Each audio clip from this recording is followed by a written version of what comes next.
नमस्कार, स्वागत है आप सभी का हमारे इस खास कार्यक्रम में। मैं हूं आपके साथ भावना शर्मा। जैसे जैसे लोगों की उम्र बढ़ती है, डायबिटीज को संभालना और भी मुश्किल हो जाता है। बॉडी में होने वाले फिजियोलॉजिकल चेंजेस या कोई दूसरी बीमारियां भी इसके कई कारणों में से एक हो सकती हैं। इस डिस्कशन के थ्रू हम जानने की कोशिश करेंगे कि बुजुर्गों में डायबिटीज को मैनेज करने के लिए किन किन चैलेंजेस का सामना करना पड़ता है और इन्हें दूर करने के लिए कौन सी स्ट्रैटेजीज काम आती हैं। हमारे साथ इस खास कार्यक्रम में मौजूद रहेंगी doctor Akanksha Gupta Bajpai, who is an MBBS DNB fellowship in diabetes UK, PG CDM consultant physician and diabetologist from Regency Super Speciality Hospital, Lucknow से। Doctor KP Chandra, who is an MBBS MD Medicine, DFID CMC Vellore, MSc Advancing Diabetes Care, Birmingham UK Chief Consultant and Head Department of Internal Medicine and Diabetes Care, Health City Vistar Hospital, Gomti Nagar, Lucknow. साथ ही हमारे साथ जुड़ी रहेंगी doctor Manisha Gupta, MBBS MRCP SCE diabetic and endocrine RCP UK, PG Diploma Endocrinology and MSc Endocrinology from Cardiff UK, Specialist in Diabetes, Thyroid and Hormonal Disorder, Regency Hospital, Kanpur. तो आप तीनों खास मेहमानों का बहुत स्वागत है कार्यक्रम में।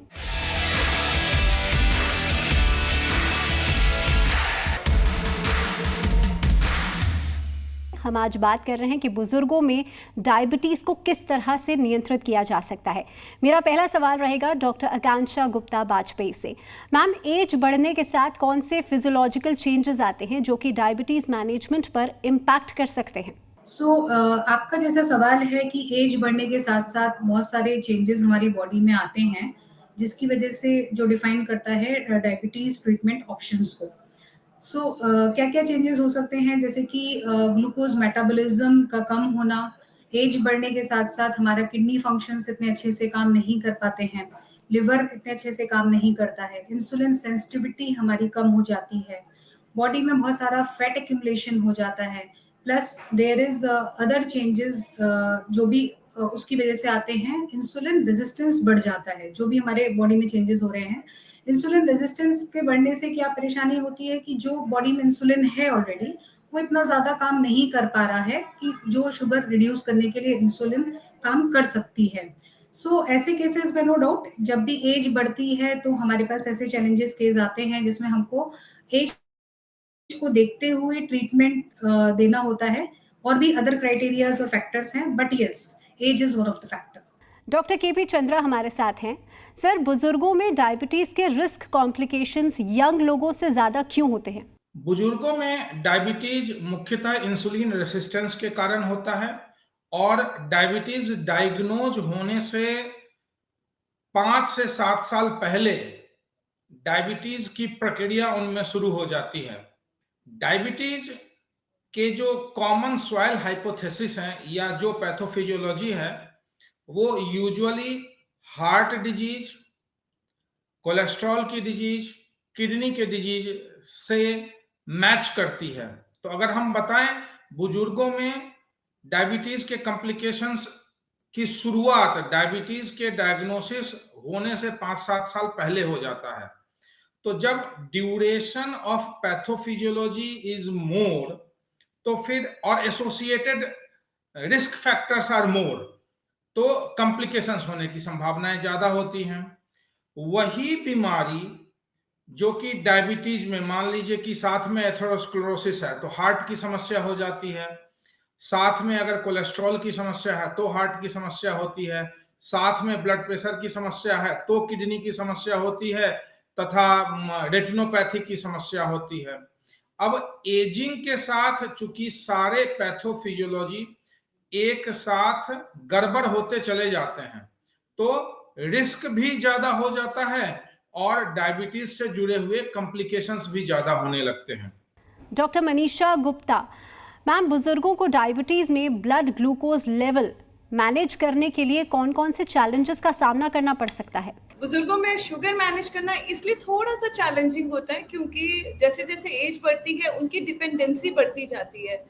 Like they behave like kids, छोटे बच्चे की तरह होते हैं, तो उनको मैनेज करना मुश्किल होता है। प्लस जैसे एज बढ़ती है, डायबिटीज बढ़ती है, और डायबिटीज से संबंधित जो जटिलताएं होती है, माइक्रो और मैक्रोवेस्कुलर कॉम्प्लिकेशंस, जैसे डायबिटिक नेफ्रोपैथी, जिसमें अनकंट्रोल शुगर की वजह से किडनी प्रोटीन फिल्टर करती है, शुगर की वजह से नसों पे असर आ जाता है, जिसे हम डायबिटिक न्यूरोपैथी कहते हैं, और डायबिटिक रेटाइनोपैथी, जिससे आंखों में, रेटिना पे स्पेशली शुगर का असर होता है। प्लस एल्डरली एज ग्रुप में कैटरैक्ट बहुत कॉमन है, जिससे विजन इम्पेयर्ड हो जाता है। So there are a lot of factors. Plus these are microvascular complications, और मैक्रोवेस्कुलर कॉम्प्लिकेशंस जैसे हार्ट कार्डियक प्रॉब्लम्स हो जाते हैं, या स्ट्रोक, पैरालिसिस होने की संभावना भी बहुत बढ़ जाती है।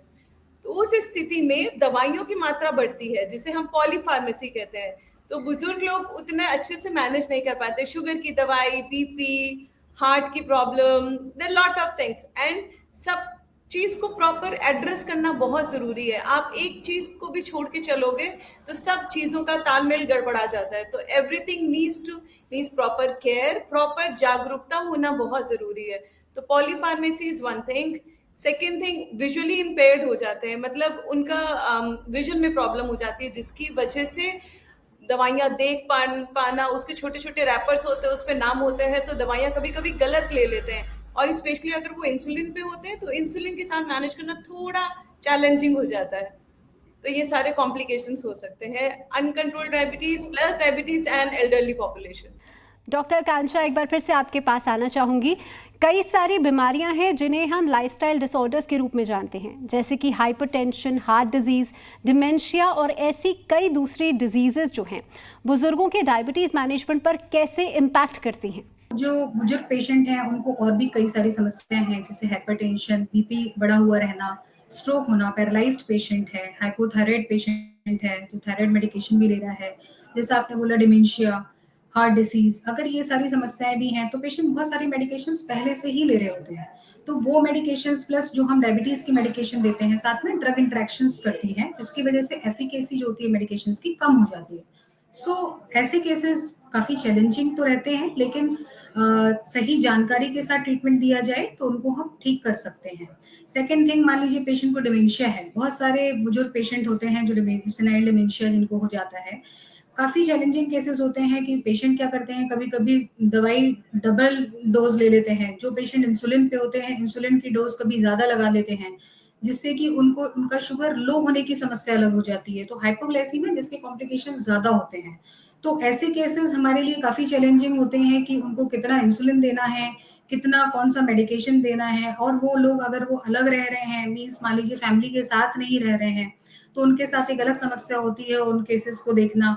लेकिन हाँ, अगर फैमिली सपोर्ट है, साथ में ऐसे पेशेंट्स हैं जिनको सेनाइल डिमेंशिया है और वो फैमिली के सपोर्ट के साथ रहते हैं, तो थोड़ा सा इजी हो जाता है। लेकिन अगर जो बुजुर्ग लोग अलग रहते हैं, उन केसेस में डिफिकल्टीज आती हैं। Doctor KP Chandra sir, diabetes के ट्रीटमेंट को प्लान करने में बुजुर्गों को कौन कौन सी प्रॉब्लम्स आती हैं, यानी कि कौन कौन सी परेशानियों का सामना उन्हें करना पड़ता है? बुजुर्गों में यूजुअली डायबिटीज का ट्रीटमेंट बहुत ही ट्रिकी होता है। हमें यह नहीं पता होता है कि उनका इंसुलिन सिक्रीशन कैपेसिटी कितना बचा हुआ है, प्लस उनके विभिन्न अंगों में जो कॉम्प्लिकेशंस हो चुके होते हैं, इसके कारण दवाइयों का क्या इफेक्ट या साइड इफेक्ट उनमें होगा, इसका मॉनिटरिंग बहुत ज्यादा जरूरी है। अब एग्जाम्पल के लिए लीजिए, कोई बुजुर्ग अगर बहुत मोटे हैं और उनमें बहुत ज्यादा इंसुलिन रेसिस्टेंस है, तो उनमें दवाइयों की ज्यादा मात्रा की जरूरत पड़ेगी या इंसुलिन के ज्यादा मात्रा की जरूरत पड़ेगी। अगर उनमें हार्ट से रिलेटेड बीमारी हो चुकी है, हार्ट फेलियर है, तो एक स्पेसिफिक तरह के दवा की जरूरत पड़ेगी। और अगर किस पेशेंट में किडनी के कॉम्प्रोमाइज के लक्षण आ गए, तो बहुत सारी दवाइयां हम नहीं दे सकते हैं। और इन लोगों में अगर हम इंसुलिन देते हैं तो इंसुलिन का क्लियरेंस चूंकि किडनी से ज्यादा होता है, तो रिस्क ऑफ हाइपोग्लाइसीमिया ज्यादा हो जाता है। बहुत बार हमें lean and thin diabetic patients मिलते हैं बुजुर्गों में, उनमें दवाइयां बहुत कम मात्रा में भी दी जाए तो शुगर में वेरिएशंस बहुत ज्यादा होते हैं। ये हो गया दवाइयों का मामला।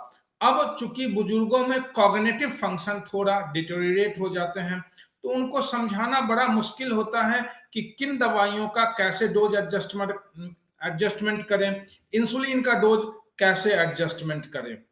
बहुत बार बुजुर्गों के साथ फैमिली सपोर्ट की कमी होती है, तो भी हमें दिक्कत होती है कि हम कैसे इनका डोज एडजस्टमेंट करें। अगली समस्या जो बुजुर्गों के साथ होती है वो होता है उनका खान पान की समस्या। डायबिटीज में एक स्टैंडर्ड डाइट डायबिटीज के हिसाब से जरूरत है। बहुत बार सोशल सपोर्ट की कमी होती है तो दिक्कतें होती हैं। कॉग्निटिव इंपेयरमेंट के कारण बहुत बार हाइपोग्लाइसेमिक अनअवेयरनेस हो जाता है। उन लोगों में शुगर कम होता है, पता नहीं चलता है, और तब तक पता नहीं चलता है जब तक वो बेहोश ना हो जाए। तो हाइपोग्लाइसीमिया के कारण होने वाले डैमेज से बहुत ज्यादा संभावना रहती है।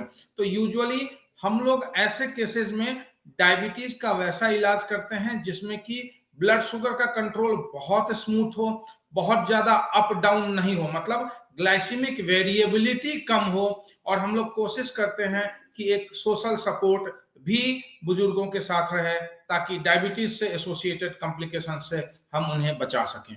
डॉक्टर मनीषा, डायबिटीज बुजुर्गों की लाइफ और मेंटल हेल्थ को कैसे इम्पैक्ट करती है? क्योंकि जिस तरह से उम्र बढ़ती है, जाहिर सी बात है खुद को कहीं ना कहीं पे सेहतमंद महसूस करना मुश्किल हो सकता है। डायबिटीज जो है ना एक बहुत ही क्रॉनिक डिसऑर्डर है। मतलब ये बाकी सामान्य रोगों जैसा नहीं है कि आपको पेट में दर्द हुआ, बुखार हुआ, मलेरिया हुआ, डेंगू, इसमें आपने थोड़े दिन दवाई खाई और आप ठीक हो गए। Diabetes is a chronic disorder जिसका बहुत लंबे समय तक इलाज चलता है।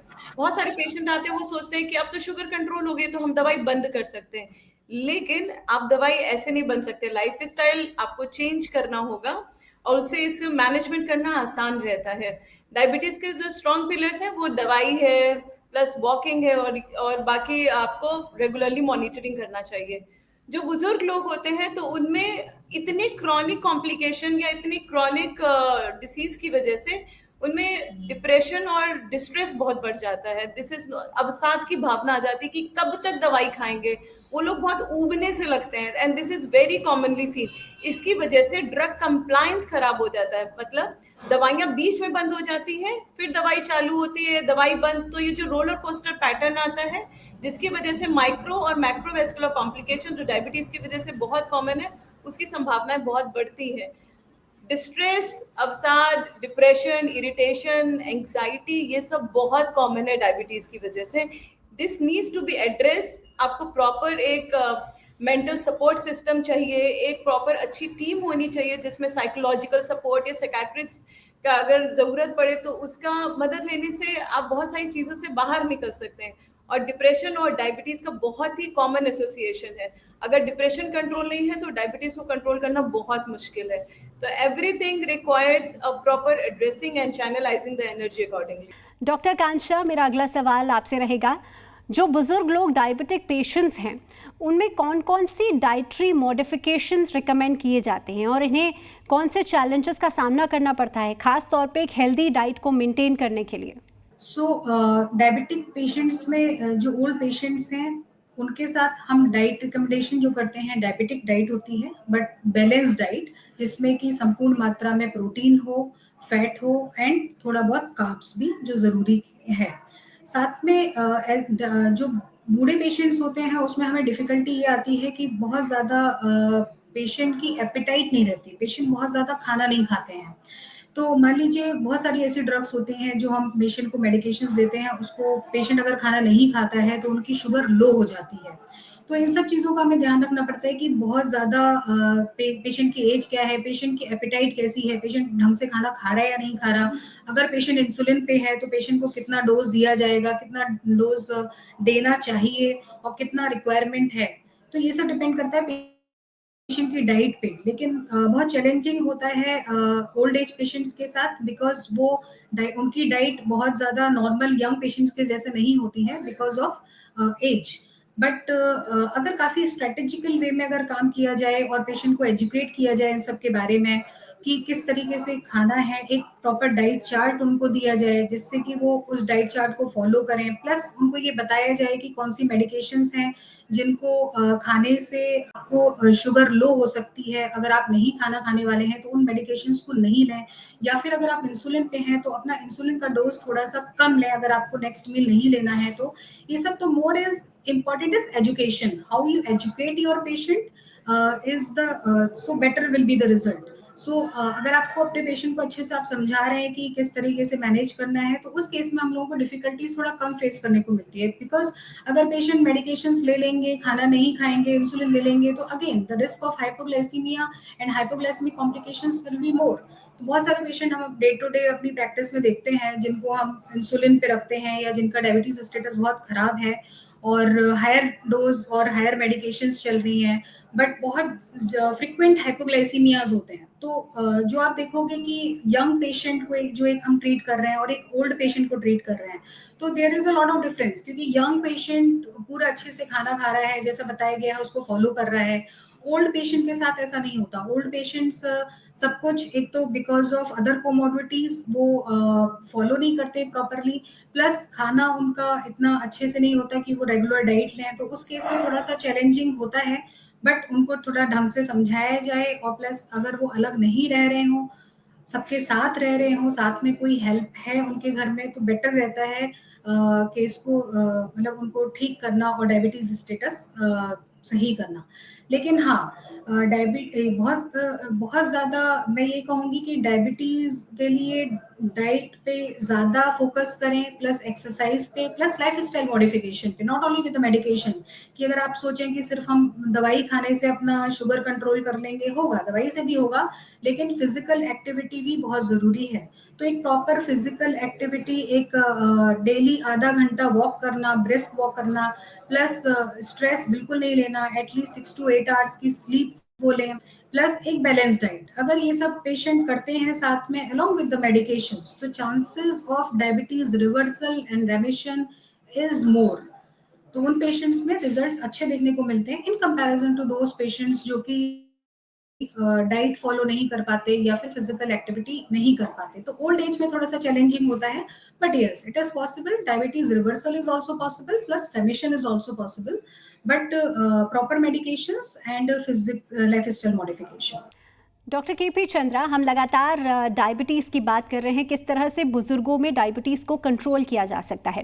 फैमिली मेंबर्स या हेल्थ केयर प्रोवाइडर्स कैसे बुजुर्ग लोगों को डायबिटीज़ मैनेजमेंट करने में हेल्प कर सकते हैं? बुजुर्ग लोगों के लिए सबसे बड़ी बात है कि उनका ओवरऑल कॉग्निटिव फंक्शन गड़बड़ है। उनको डायबिटीज से रिलेटेड बहुत सारे कॉम्प्लिकेशंस हो चुके हैं। शुगर के वेरिएशन से कई प्रकार के उनको तकलीफ हो सकते हैं। हम लोग एक एक करके बात करते हैं। अगर इम्यूनिटी, बुजुर्गों में वैसे भी इम्यूनिटी कम होती है, और डायबिटीज अगर पुअरली कंट्रोल्ड होता है तो उनमें इन्फेक्शन होने की संभावना और इन्फेक्शन से जुड़े हुए कॉम्प्लिकेशन होने की संभावना है ज्यादा है। जैसे निमोनिया है, यूरिनरी ट्रैक्ट इन्फेक्शन बहुत ज्यादा कॉमन है, एब्डोमिनल इन्फेक्शन कॉमन है।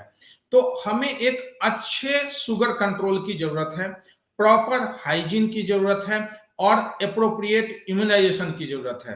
तो एक जब सोशल सपोर्ट होता है तो इन सब चीजों में बुजुर्गों को बहुत सहायता मिलती है।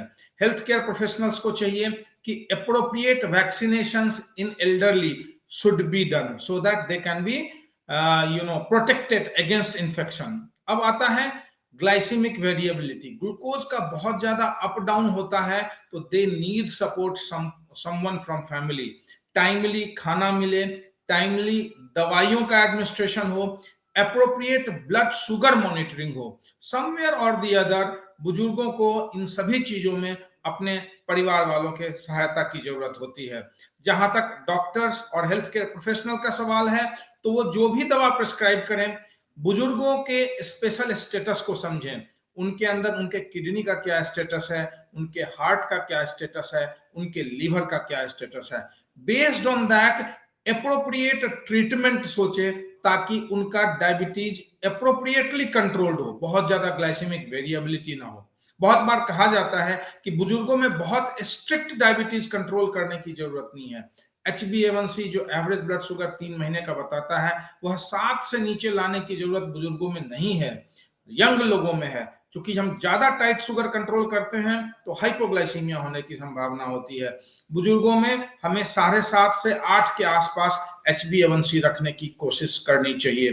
तथा जो भी वैक्सीन प्रिवेंटेबल डिजीजेज हैं जिसके कारण कॉम्प्लिकेशंस होने की संभावना है, हेल्थ केयर प्रोवाइडर्स को वो सारे वैक्सीनेशन बुजुर्गों में जरूर करने चाहिए।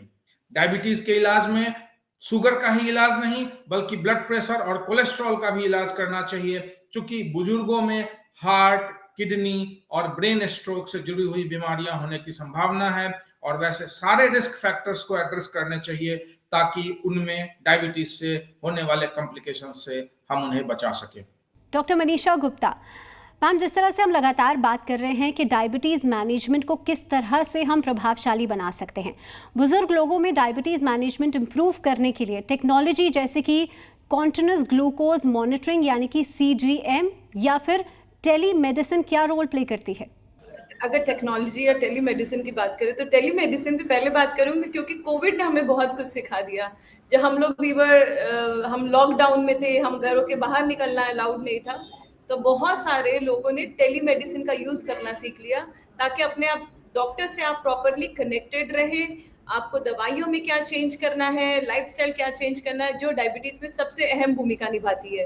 तो टेलीमेडिसिन और टेली कंसल्टेशन बहुत बहुत अहम, मतलब बहुत सारे लोग अब ये टेक्नोलॉजी यूज करना सीख गए हैं और इससे इंटरकनेक्टिविटी बहुत अच्छी हो गई है। अब जो दूर दराज बैठे हैं, गांव में बैठे हैं, वो अपने डॉक्टर से आसानी से कनेक्ट कर सकते हैं। तो telemedicine is a boon for medical industry. अगर हम टेक्नोलॉजी की बात करें डायबिटीज मैनेजमेंट के, तो बहुत सारी टेक्नोलॉजीज हैं। अगर मॉनिटरिंग पे बात करते हैं तो is something known as continuous glucose monitoring sensors, जिनसे आप हर 1 मिनट या हर 3 मिनट में अपना शुगर मॉनिटरिंग करके देखते हैं। वो इतने छोटे छोटे से डिवाइसेस होते हैं जो हाथ पे यहाँ चिपका दिए जाते हैं। नहाने धोने, खाने पीने, सोने से कोई फर्क नहीं पड़ता उसमें। वो उसका काम होता है, उसमें एक छोटा सा सेंसर होता है जो अपने आप आपके ब्लड शुगर रीडिंग रिकॉर्ड करता है। 2-3 तरीके के सेंसर्स आते हैं, जो एक सेंसर 3 मिनट में रिकॉर्ड करता है, दूसरा हर 5 मिनट में रिकॉर्ड करता है। ये 14 दिन के लिए एप्लीकेबल होते हैं। ये आपके फोन से कनेक्टेड रहते हैं साइमल्टेनियसली, ये आपके डॉक्टर के लैपटॉप या डॉक्टर के मोबाइल से कनेक्टेड होते हैं।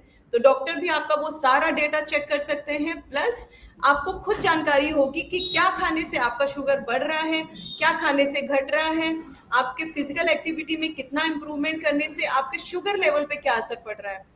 इसके अलावा हमारे पास इंसुलिन पंप होते हैं। जो लोग इंसुलिन पंप पे, स्पेशली बहुत सारे एल्डरली पॉपुलेशन जैसे, जो इंसुलिन लगाने में विजुअली इम्पेयर्ड होने के चक्कर में उनका इंसुलिन का डोज कम ज्यादा हो जाता है, जिससे उनके हाइपो और हाइपर में जाने की पॉसिबिलिटी बढ़ जाती है। तो इंसुलिन पंप इतना बड़ा पेजर जितना डिवाइस होता है, जिसका काम होता है वो एक ट्यूब से कनेक्टेड होता है आपकी बॉडी में। उसका काम होता है धीरे धीरे, वो आर्टिफिशियल पैंक्रियाज की तरह काम करता है और धीरे धीरे आपके शरीर में इंसुलिन पहुंचाता रहता है। वो पंप सेंसर से बात करता है, सेंसर ग्लूकोज सेंस करता है और इंसुलिन पंप धीरे धीरे ग्लूकोज आपके शरीर में इंसुलिन पहुंचाता रहता है, जिससे शुगर मैनेज करना बहुत आसान है। इनफैक्ट जो हमारे जितने टाइप 1 बच्चे हैं, जो हमेशा बचपन से इंसुलिन लगाते आ रहे हैं, जो छोटे बच्चे, उनके लिए वरदान जैसा है कि उनको 4-5 बार प्रिक करने की आवश्यकता नहीं पड़ती। ऐसे ही जो बुजुर्ग लोग हैं, जो बहुत समय से इंसुलिन लगा रहे हैं, इंसुलिन लगा के बोर हो गए हैं या मैनेज नहीं हो पा रहा, या ट्रैवलिंग कर रहे हैं, उनको पता नहीं इंसुलिन कैसे ले जानी है और क्या करना है, they should use this device.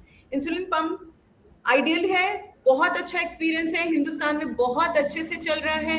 अपने डॉक्टर से पूछिए, इसके बारे में और जानकारी लीजिए, और CGM के बारे में पूछिए कि कंटिन्यूअस ग्लूकोज मॉनिटरिंग सेंसर्स कैसे काम करते हैं और कैसे आपके लिए वो वरदान जैसे साबित हो सकते हैं। तो यूज टेक्नोलॉजी। तो बुजुर्गों में डायबिटीज़ को मेंटेन करना आसान नहीं होता, लेकिन प्रॉपर मेडिकेशन सपोर्ट, एजुकेशन और स्ट्रैटेजी से इन्हें बेहतर बनाया जा सकता है। इससे उनकी हेल्थ और लाइफस्टाइल में इम्प्रूवमेंट किया जा सकता है। हमारे साथ इस डिस्कशन में शामिल होने के लिए आपका बहुत धन्यवाद। आइए मिलकर इस परेशानी का सल्यूशन यानी कि समाधान ढूंढने की कोशिश करते हैं, ताकि बुजुर्ग लोग डायबिटीज़ के बावजूद भी एक बेहतर लाइफस्टाइल का एक्सपीरियंस कर सकें। इस शो में फिलहाल इतना ही। मुझे दीजिए इजाजत। नमस्कार।